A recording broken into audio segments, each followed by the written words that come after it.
ভারত ছাড়ো আন্দোলনের শহীদ স্মরণ ও আলোচনা সভা নাজিরহাট বাজারে শুক্রবার বিকেল নাগাদ শহীদ স্মরণ ও আলোচনা সভার আয়োজন করা হয়। এদিন সেখানে উপস্থিত ছিলেন ফরওয়ার্ড ব্লকের জেলা সম্পাদক মণ্ডলীর সদস্য আব্দুর রুফ, অগ্রগামী মহিলা সমিতির জেলা সম্পাদিকা শুভ্রা দত্ত, ফরওয়ার্ড ব্লকের লোকাল সম্পাদক বীরেন সরকার, যুবলীগের নেতা শান্ত সেন প্রমুখ।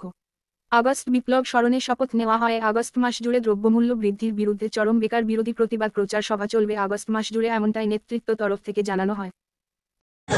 আজকে 9 আগস্ট 1942-এর ভারত ছাড়ো আন্দোলন, যা ব্রিটিশকে ভিত কাঁপিয়ে দিয়েছিল, ভারতবর্ষের স্বাধীনতা আন্দোলনের যে বিপ্লবীরা যে লড়াই করে গেছেন আমাদের দেশ স্বাধীন করার জন্য, সর্বশেষ এই আন্দোলন সর্বাপেক্ষা গুরুত্ব অর্জন করেন এবং দেশের ছাত্র যুব সমাজ তারা সেদিন রাজপথে নামেন।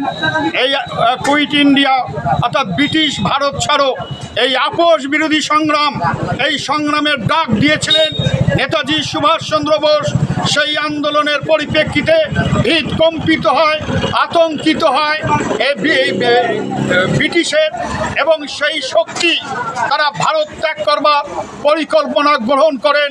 আগস্ট বিপ্লব যা 1942-এ যা সংঘটিত হয় আমাদের দেশে, বহু প্রাণ ত্যাগ, সেই ত্যাগের মধ্য দিয়ে আমাদের দেশ পরবর্তীকালে স্বাধীনতা অর্জন করেন এবং সুভাষচন্দ্র বোস এই ডাক দিয়েছিলেন 1940-এই, যেই ব্রিটিশকে কুইট ইন্ডিয়া অর্থাৎ ভারত ছাড়ো, এই ভারত ছাড়োর যে নোটিশ, সেই নোটিশের পরিপ্রেক্ষিতে তীব্রভাবে যে আন্দোলন শুরু হয়, এই আন্দোলনের রূপ ধারণ করে 1942-এর ছাত্র যুব সহ সমস্ত সাধারণ মানুষ সেই দিন ব্রিটিশের বিরুদ্ধে রাজপথে নেমে তারা আন্দোলনে সামিল হয়েছিলেন।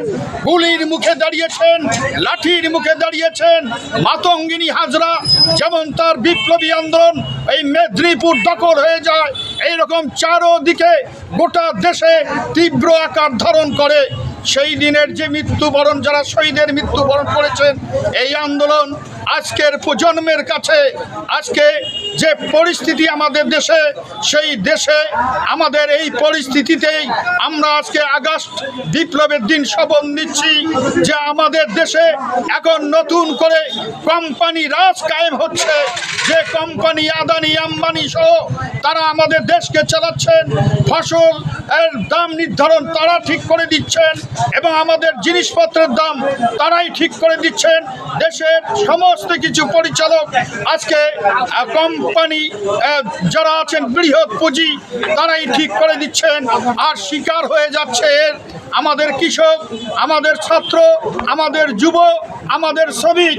একদিকে ছাত্র যুবরা তারা শিক্ষার দিক থেকে কঠিন মুখে, যুবকরা চরম বেকারত্বের শিকার, আর দ্রব্যমূল্য চরম বৃদ্ধি, মূল্য বৃদ্ধি চরম আকার ধারণ করেছে, ক্রয় ক্ষমতার বাইরে, আর কৃষক তার ফসলের দাম পান না।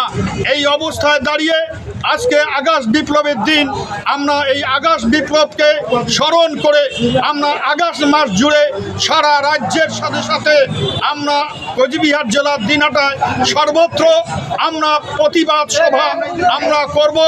আমাদের দাবি যে তীব্র বেকারত্বের অবসান চাই এবং আকাশ ছোঁয়া দ্রব্যমূল্য বৃদ্ধি রোধ চাই।